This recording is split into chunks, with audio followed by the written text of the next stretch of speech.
When someone says AI is cheating, they usually pretend it's about fairness. Sometimes it is. Training data and credit matter. But the heat in that word comes from somewhere else. In creative work, your output is tied to your identity.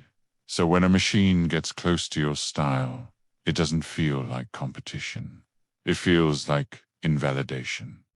Cheating is the polite word people use when they feel replaceable.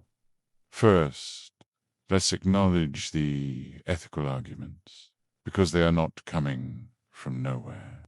The most unavoidable argument is about theft. Generative AI models are trained on billions of images, many scraped from the internet without the original artist's consent, credit, or compensation.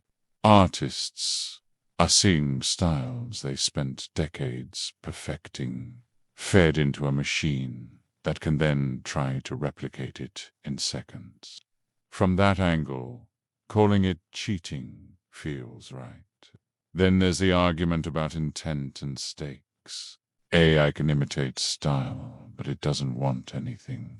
It doesn't have consequences, memories, or a point of view. That's why some people experience the output as impressive craft with no author behind it. And finally, you get to the most gut-level fear: replacement. Artists are genuinely worried about their jobs disappearing. Not just artists, either junior roles, concept drafts, ideation, anything that used to be paid as a first pass. The fear isn't just about going broke. It's about becoming obsolete. These issues are real, but they can sometimes distract from a deeper psychological battle. So let us talk about the other reason the cheating accusation gets thrown around with so much venom. It has less to do with the machine and everything to do with the person feeling threatened by it. The core issue isn't just ethics. It's ego and a crisis of creative identity. In creative fields, our output is welded to our sliprith. A painter doesn't just make paintings. They are a painter. This bond is so tight that any tool that seems to replicate that creative spark feels like a personal insult. The insult isn't that the machine is better. The insult is that it's close enough to confuse people. People don't call it cheating when you use presets, stock textures, chord packs, templates, or auto-tune. They call it cheating when the tool starts touching the part they built their identity around. That's why nobody gets mad at a calculator for cheating at long division. Most people don't build a personality around doing math by hand. AI pulls back the curtain. It suggests a lot of what we call creativity is learnable.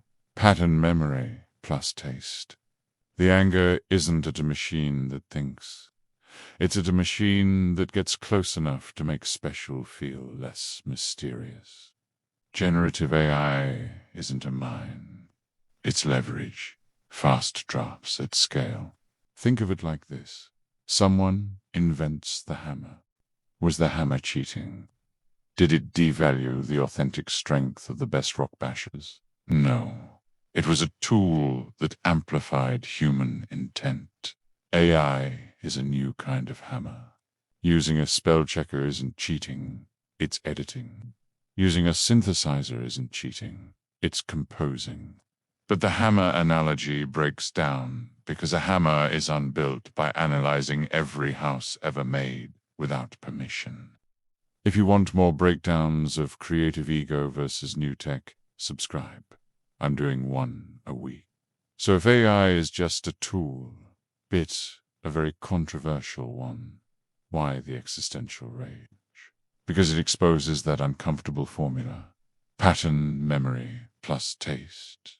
And this isn't the first time a new technology has caused a creative panic. When photography showed up, some painters treated it like an existential threat. But art didn't die, it shifted. Painting moved away from pure realism and leaned harder into vision, interpretation, and style. AI is the latest chapter, but acceptance isn't guaranteed. San Diego Comic-Con's art show updated its rules and now says AI created material, partially or wholly, is not allowed. That's the community drawing a hard line on training ethics and displacement.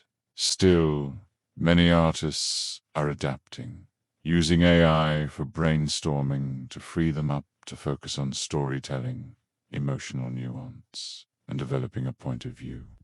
If your entire claim to fame was drawing a perfect circle freehand, the compass is a threat.